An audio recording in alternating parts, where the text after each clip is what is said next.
What's up, guys? It's David with Trade School Consulting. If you haven't already, subscribe to the channel. The button's right there below us. Go ahead and hit subscribe. This way, when we release new information, you're notified of it immediately and you don't miss out on anything that could be something that makes you some money this week. So with that being said, we are at a client's house and we have a driveway wash, a roof wash, and a house wash that we're going to knock out. And I wanted to make a quick video just to show you guys how to knock down some of the basic residential services that you'll offer, like roof washing, house washing, and driveway washing.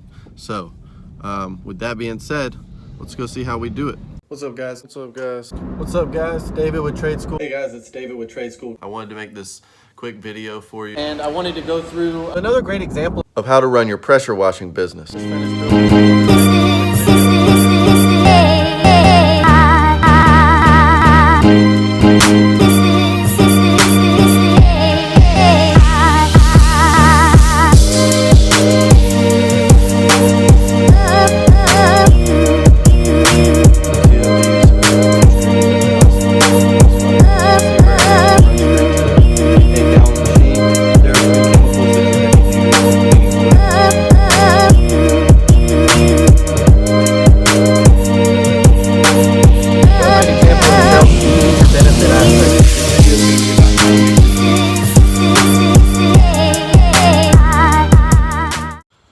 So you see my trailer just pulled up. What my guys are going to immediately start doing is following their SOP. So our standard operating procedure is get the water hooked up so the tank can start filling.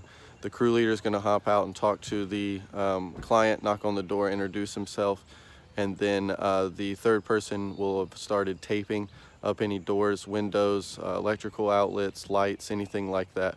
So that's kind of what we do to start the job off. Once we've protected the property and the water is starting to fill up to a point we can use the pressure washers or soft wash system, then we'll begin starting the actual service visit. Okay, so protecting the property, you see the guys putting up the tape and the plastic now over electric boxes, anything that could have water or bleach. A lot of people think that because things are made to be outdoors that it's okay not to tape them up, but we're not taping them because we're afraid of them getting wet. We're taping them because bleach is a corrosive chemical, and if you let water and bleach mix with each other and it gets on some kind of wire, their wires are not bleach proof. These boxes are not bleach proof. The other thing is, with anything like your AC unit, this wiring right here that's just kind of bundled together on the house, even the light fixtures by her back door, you're going to want those things covered properly and protecting her house from any type of damage or fire or anything like that that you can incite through treating and washing her home. The reason that we do that is because even if it has a seal on it or it's designed to not have anything leak into it, I don't know how they installed that. I don't know if they were up to code when they did it. So we make sure that we're protecting the client anytime that we stop by the property. So that's going to be the second step for my techs. They hooked up the hoses.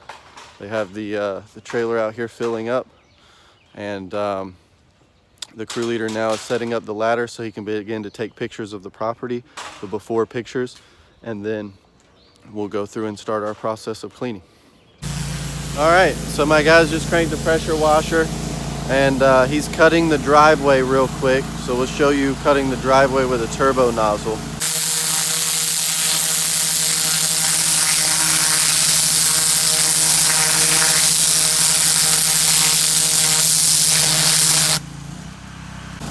And then we'll have someone start treating it and then going behind him with the surface cleaner. The next step while someone's doing the driveway is we're going to start on the roof. We like to work our way from the top down on every property. So if we had a gutter cleaning and a window cleaning on this, then the process for us would be that we come in and we clean the gutters out, then we do the roof wash, then we do the house wash, then we do the windows, right?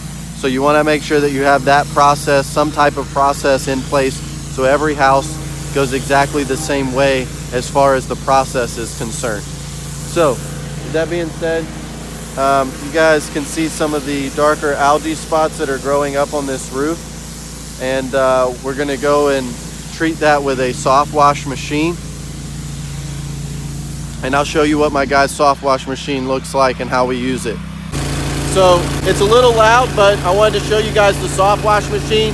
This is our Water Dragon from Power Wash Store, and it is a 10 gallon a minute. Gets about 250, 300 PSI. We have that on a Valley Industry electric reel with our peach or orange, depending on how you look at it, but our branded color hoses. And we're gonna get up there on the roof.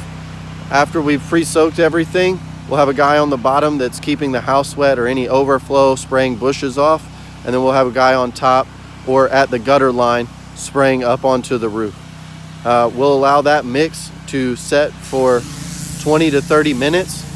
And the way our mixture is set up, because it is using a dedicated soft wash system, is we have 3 different 35 gallon tanks on the back here, and each tank has a different purpose or chemical. So this first tank will be our roof wash mix. It'll feed into our soft wash machine. The other 2 tanks will feed off of our 8 gallon a minute pressure washers up front. And if we would like at any point, we need all 3 for a bigger roof wash or a commercial job, I can turn these ball valves and just direct everything over to our soft wash machine. So with that being said, let me show you guys what the roof looks like. We're on the roof. Emery, come here for a second. So we're on the roof.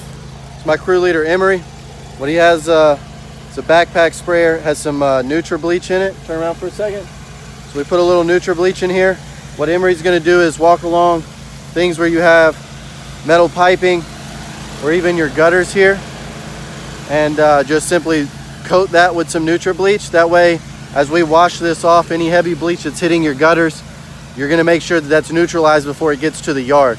We also take the NutriBleach before we get on the roof and just spray a little bit around each downspout to again ensure that it's neutralized before it hits the grass. So that's our first step. We'll run through into this. Again, I'm using half a gallon to a gallon on an entire house. We're just doing it as a safety precaution to make sure that our chemicals are neutralized before it hits any type of plants or lawn or even other surfaces below. So I wanted to show you guys, this was some really heavy growth. As you can see, we got a couple of little fuzzy things going on here. And you see, just by rubbing it, I pulled that little centerpiece out, and I can rub it off the roof now because it's been treated properly. So if you see it's starting to turn white, you see the soap, it's just going to continue to dwell, and it will soften up, and then we'll be able to come by with low pressure and just rinse everything off.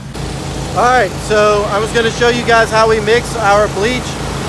This right here is the rest of our soap, and so we're going to pour that in this first container right here.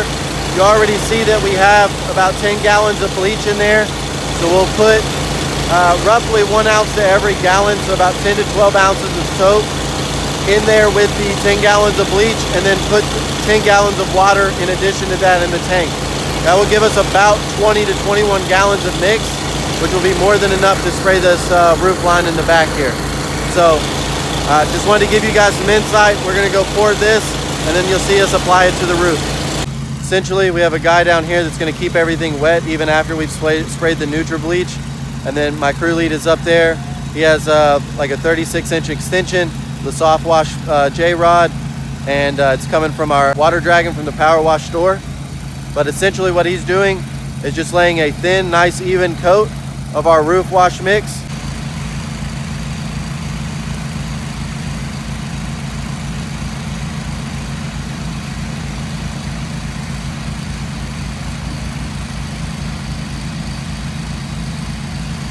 As you'll see, he's just going and coating it back and forth all the way. We'll let it dwell for 25, 30 minutes and then come back and rinse with low pressure.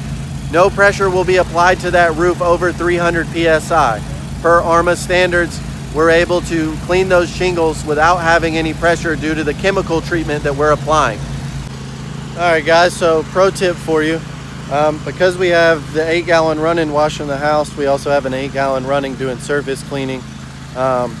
What we're doing right now to make sure that we can maintain that water level that we need in our tank, we are hooking up a second hose. So you'll see this hose here.